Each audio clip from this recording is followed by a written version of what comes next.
At the highest level of competition, U.S. bred horses are a force around the globe.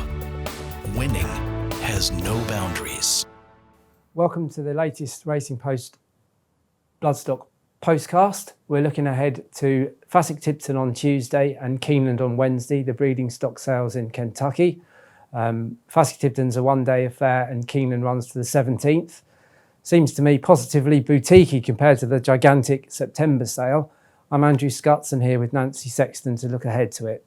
So in terms of the horses who might sort of command big attention, big fees next week, Nancy, who catches the eye? I would just say we're talking before the Breeders' Cup meeting on Friday and Saturday. Obviously has the potential to change things, add value to horses, detract value to some horses possibly. But what mares catch your eye at this stage? Well, as you alluded to, Fasig-Tipton have put together a really strong catalogue, as ever. They call it the Night of the Stars, and once again it lives up to that billing. And they've also got several supplementary entries that they're going to keep adding. And we should probably stress that all the horses running in the Breeders' Cup obviously are top-notch mares, so they go there sort of in great form. And if one was to come out and win, I suppose Midnight Bisou would be the obvious highlight. She's on a run of, I think she's unbeaten this year in 7 starts. So she's she's a multiple Grade 1 winner, and she goes into the Breeders' Cup Distaff, with a really good winning chance. And should she win, then that's just the icing on the cake. Yep. And there are others. Blue Prize, who won the Spinster the other day, she's a good, tough filly. Bellafina, obviously very good 2-year-old, very well bred. Wildcat, Got Stormy, who beat the Colts in the 4 Stars Dave, Saratoga. She's a really tough mare. She backed up off of that win. I think she had a 7-day rest or something, which in America is quite rare. Yeah. So, they've all got, huge residual value, and whoever buys them, they may want to press on and keep running them. But as you say, I think we count up. I think there are 10 horses in the sale that are in the Breeders' Cup. Is it possible to sort of say what difference a winner at the Breeders' Cup might make? It'd be. With a mare like Midnight Bisou, probably, like I say, it'd be the icing on the cake. But say, someone's at the Breeders' Cup, particularly a Japanese breeder, for instance, or it would, yes, it was. You're sort of into 5-6 million territory, I would say, if one was to win and win impressively. Okay, yeah, and she's 5-4 favourite for the Distaff. Ollie's Candy. Oh yes. Sells at Keeneland's, another in the race, and also selling at Keeneland Spice Perfection, the filly and mare Sprint against Bellafina, you've just mentioned. A horse like La Fina, for instance, who's the dam of Bust, who is the dominant 2-year-old filly out in California at the moment. Bust looks like she's got the Breeders' Cup to lose, famous last words. But if she were to go and win, that really would push her value, and she sells alongside her Pioneer of the Nileful. So it's going to be a huge package. Yeah, and just a couple of to mention also, Little Indy and Take Charge Brandy, who of course is going through the ring again at Keeneland. They're quite different animals. Little Indy made, I think, $11,000 last year at Keeneland. The last time Take Charge Brandy went through the ring, 6 million, she topped the sale. Slight difference, yeah. Slight difference. Little Indy, she's interesting, as we were discussing her earlier. I think at the time of her sale, there wasn't a lot going on the page, and she'd had a few chances. She was in foal to New Year's Day, who'd been exported to Brazil at that stage, and they sold her for $11,000 to Korea, and then Gary and Mary West had her, and then they run Maximum Security, her son, in a claimer for $16,000. Math Wizard was in the same race, he goes to the Classic. Unbelievable that a $16,000 claimer, Gulfstream, can throw up 2 of the best horses in America this year. Yeah. And so they obviously didn't think much of him, but he's just gone from strength to strength. He's in a muddy sort of 3-year-old crop. Him and Code of Honour probably stand out, and he won the other day, won at Grade 3. So while all this is going on, I think he'd won the Florida Derby. Tom Ryan of SF Bloodstock, who's pretty sharp, thinks outside the box, he buys her back from Korea and comes back. She comes back with her foal by New Year's Day, and the upshot is he's now selling the dam of a Kentucky Derby winner and a sister to a Kentucky Derby winner. So, and the only Korean bred in the catalogue. Yes, stands out. Does stand out, yeah. Okay, and just sort of looking back at a couple of previous sales and a couple of mares who have gone for big money in the past at Keeneland, who would you pick out? Well, last year's sale was, let's see, Lady Eli topped last year's sale, and Phasig, I think there were $20-odd million lots. Yeah. Lady Aurelia being the pick. Yeah, 7.5 million, Lady Aurelia. Absolutely. Harvard Grace a couple of years ago. Yeah. Songbird. Yeah. And then you go back to, in history, and Mariah Storm topped the sale, and Carrying Giant's Causeway. Yeah. We all know what she's gone on to do for John Magnier. Vatican City, of course, winning this week in Absolutely. Dundalk. Makes her topical. Absolutely. You couldn't have been more impressive. Nice form boost for Kinross. Yeah. So, but the other end of the spectrum, there's a couple of bargain buys. If you do your homework, there are 6 books. Keeneland have thrown in a nice 3-day book 6 this year, which is unheard of. But I'm sure, I think Sweeter Still came out of book 6 last year. I'm pretty sure. And an incredible price given. She's now the dam of Kamiko, isn't she? Yes, of course. And we're talking, of course, before the futurity as well. So that's a possible... Yeah, could be a nice update. But she's the most... It was an incredible story because only in 2014 she topped Keeneland January. I think she made 750. 2 years later, she makes 35, I think. And then last year, I think it was someone called Timothy Thompson who picked her up for 1,500. I mean, I don't know how you explain that kind of depreciation to an accountant. I mean, it's quite... And now she's a Group 1 producer, as it is, or could be. So yes, and she's a Grade 2 winner, I think. She's a half sister to King's Barnes. I mean, it was...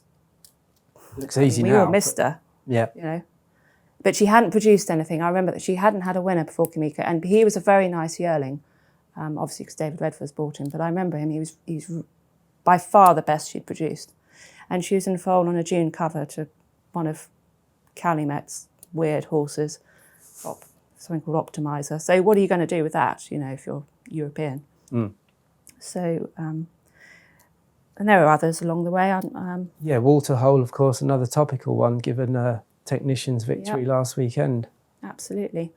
35,000 doesn't seem too bad for her. And I think she was stakes placed as well. She's an Oasis Dream. Yeah.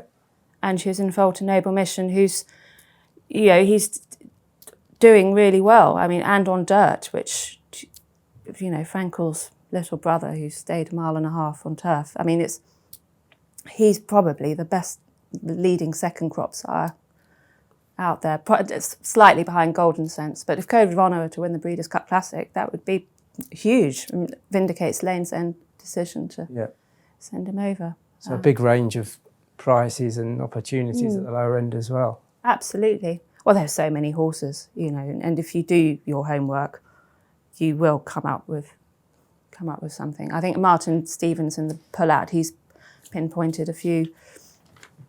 That's right, yeah, he mentioned Ginger Nut, who of course would be familiar to listeners and watchers over here as the winner of the Super Sprint. And which is the Havana Gold filly, right at the Chica La Habana, yeah. She was very quick and well bred. And those mares who might appeal more to European buyers potentially, they would be maybe the more reasonably priced as well? It depends. If Europeans land on a certain horse, several Europeans, they can drive up the price. But on the other hand, not everybody stays to the later books, and people have sale fatigue, they're thinking about Goffs. You know, if something's there lurking in books 4, 5, and 6, you've got a good chance of picking it up. But then, of course, you know, you might want to bring it home, and that's an extra $10,000. But yes, if just the sheer volume of horses, really. Yeah. It's a shameful plug. I work for Bloodstock, and we went out on behalf of David Hodge to buy the Dam Soldier's Call, and she cost I think she was $15,000, but she was stakes placed, and that was all David. You know, he'd found her, he'd bred her, he'd found her in the catalogue, and he bought her. What would she have made if she'd been in Europe? Probably significantly more. It was just the owner had her. He wanted, you know, he didn't want an Iceman filly in Kentucky. You know, that's understandable. So, you know, she was let rip.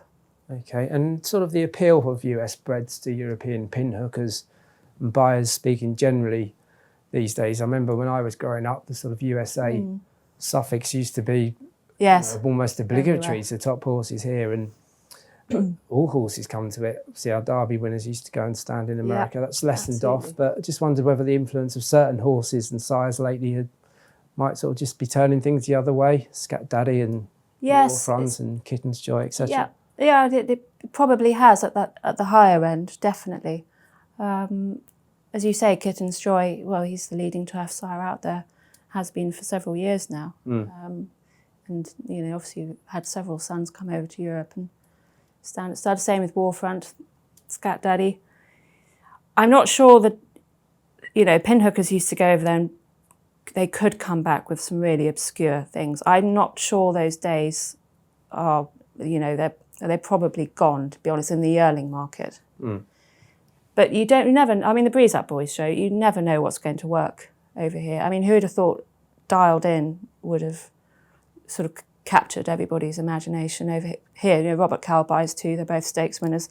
Now the Breeze Up Boys have honed in on him, and, you know, they're, best of my knowledge, there are 5 coming back out of the yearling sales, coming back over here. You'd never have picked him in a million years to have worked well here. So you just don't know. I mean, it's pinhookers, you know, someone like Jerry Burke would go out every year and buy fillies with a good pedigree and do well, you know, and it didn't really matter what they would buy. They would, you know, you get them walking well and sort of their pedigrees, you can sell that. But I would say for the most part, pinhookers are probably sticking with, you know, your More Than Readies and your Spider Towns, Noble Missions, Caraconti. Okay. And of course, there'll be plenty of young stock selling as well as brood mares next week and beyond. I mean, looking at the sort of interesting sires with first crop foals, who are among the horses you'd pick out there? It's a deep crop this year. You know, Arrogate stands out. Yeah. I think anybody who saw that Travers win, you know, he was a freak. Leading all-time American earnest. Absolutely. I suppose if you were to be really critical, you'd be a question mark over his Sire Unbridled Song, but as a sire of sires. But Liam's Map has done a little bit to address that balance this year. He's had come up with 2 Grade 1 winners in his first crop. So I'm looking forward to seeing the Gun Runners. Yeah. I thought he was a terrific horse. Yeah, very tough horse, durable and consistent. Out for Half Sister to St. Liam, you know, he's got a lot going for him. Mastery would be another one. He looked very good when he could have been the top 3-year-old of his year. He broke down winning the San Felipe, but he's with the right place in Claiborne and he's got the right pedigree by Candy Ride, and he's a very good looking horse. So I can see people really latching onto him. Yeah. And of course, Coolmore they've got 3. They have Practical Joke, who's by the right sire and Into Mischief. He's a very good 2-year-old, very fast horse. Classic Empire, another very good 2-year-old, Pioneer of the Nile, and Cupid, who's a Tappet horse. And, you know, it will help all these young Tappets coming through. That Tappet now is starting to look like a sire of sires. You know, he's got constitution and tapiture. So that's changed in the past year. So it's a deep group, an interesting group. And Lord Nelson, you know, you can't forget him, because he was a very, very fast horse, very well bred, and he almost died to laminitis. They almost lost him, spent a year trying to get him right. And so he's a bit of a miracle horse. And any crop we have now, we're going to have to sort of pay attention to him. Okay. So you mentioned Into Mischief and Constitution there. In terms of sort of the landscape generally at the moment, I mean, the sort of stallions like Into Mischief, Quality Road, both had their prices hiked to absolutely 200,000. Are they to the fore of established sizes? Absolutely, yes, they've risen through the ranks. Into Mischief started off, I think, at 7,500. Didn't have many foals and early crops, did very well. Trainers like them, they're quick, they're genuine, they're, he's very much the flagship horse of Spendthrift, and deservedly so. And now his son's Golden Sense doing well at stud. There are a few others coming through. So, yes, I think he's leading the champion sires list at the moment, I think, with $15 million sort of earnings, which is huge. And Spendthrift intent on sort of returning to golden era as well, of course. Into Mischief helping to do that. They've got a massive roster, and they seem to be adding to it monthly. And they've got some really interesting horses for next year, some new horses. So that stallion barn is very full over there. And yes, Quality Road the same. He's a really nice tribute to Ned Evans, who bred him, and he's barely does a month go by when he doesn't have a graded stakes horse. So, and Constitution and American Pharaoh among the they've up and sort comers. of been wrestling it out for the champion first crop sires, and a lot will hinge on the Breeders' Cup. They're both quite well represented. American Pharaoh has every right to do well. He covered an exceptionally strong and large book in his first year, as he has done since. Gets a nice physical, and they should improve with time. Constitution did not run at 2, so everything he's doing at the moment it marks him down as a pretty special horse. He's just one good winner after another, and a couple of Grade 1 winners, and a very good filly in Amalfi Sunrise, who I'm told is, she was particularly good. I'm not sure she's going to run again. Anyway, he was a very good horse, and he stood for a fair fee at Windstar, but he wouldn't have had the same calibre of mares as American Pharaoh. And the fact he is doing very, very well, and there are others as well. I mean, Competitive Edge stands alongside American Pharaoh Ashford, and it's probably, completely different levels in the market, but he's always going to be overshadowed by him. But he's done well. He's had a couple of stakes winners. Seems to be doing very well in New York. I think it's a very, very deep crop of first crop sires they've got out there. Liam's Map, be another one. Commissioner with Palace Malice is doing very well. He could get a Breeders' Cup winner. As you say, the Breeders' Cup has got the potential to change things for updates, etc. Are you looking forward to any race in particular or any horse in particular running?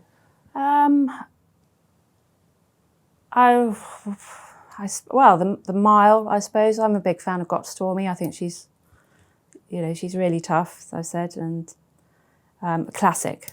I'd like to see Code of Honour win. Yeah. I think he's danced every dance. He's been very well trained, very well managed. He ran a very good race in the Kentucky Derby, and then they sort of left off him a bit. He's a very late May foal. So, and then he, of course, he came back and he won the Travers, and I think he goes into the Classic with a huge chance. Obviously, it's a very deep race, but if he were to win it, then obviously I'd say he'd be champion 3-year-old. But and it'd be nice for Noble Mission to have, because I don't think any of us expected him to have a top dirt runner in his. Horses are always surprising you, and his dam was a very good dirt runner. Yeah. But no, what about you? I quite like the Daughter of Shamardale, classic winning Castle Lady. I thought the mile 2 tomorrow would be better for her than when she ran last time. So I think at around 14-1, I would. She's 14-1. That's quite good. So she looks a fair each way bet. I'm quite looking forward to seeing Bricks and Mortar again, who I saw at Gulfstream in January. Did you? Be interesting to see how his form stacks up against European top notches like Old Persian and Nancy Van Dyke. Yeah, that is a fascinating race because he's bricks and mortar. He's carried all before him this year, and he could well be horse of the year if he were to win. Yeah. Is it an indication generally of sort of the move towards more interest and better turf horses in America? Is he an example of that, or do we need to see more before we? Yes, in that he's caught the imagination a bit, I'd say, out there, and he's been very well handled. And he came back from serious injury. Like, they didn't think he was going to run again. He had a string halt issue, and he was off a long time. That's right. They credited the vets, didn't they? Absolutely. Sort of doing a great job there. But the fact he's going to stud in Japan, which is great for him, but it suggests that American stud farms weren't queuing up to stand him. So I don't know. I mean, there's a massive push towards turf racing out there at the moment, and a lot of money's going into it. But whether the farms and the market have caught up yet, I don't know. It might be a couple of years before we see. It's still quite hard to sell a turf horse out there. You've got a limited audience. Yep. Of course, Donald Trump will be in town on Monday. He won't be at facing Tipton or Keeneland, presumably. I mean, he's good friends with Peter Brandt, so it's possible. I feel for anyone in the Hyatt this week. Thankfully, I won't be there. I'll be out. Better hotel. Better hotel, yes. Yeah. No, because traffic in Lexington can be bad anyway. This is just going to make it challenging. Yeah. But anyway, yes, so anybody interested, there's a Keep America Great rally going on and tickets can be bought. Okay, that's interesting to know. Good point to close on, possibly. There might not be a sale come Tuesday or Wednesday. Just before we go, actually, we'd just like to plug the breeding stock supplement that was published last week. It's online at the moment. Thanks to Nancy for joining us here today, and thanks for watching and listening. At the highest level of competition, U.S. bred horses are a force around the globe. Winning has no boundaries.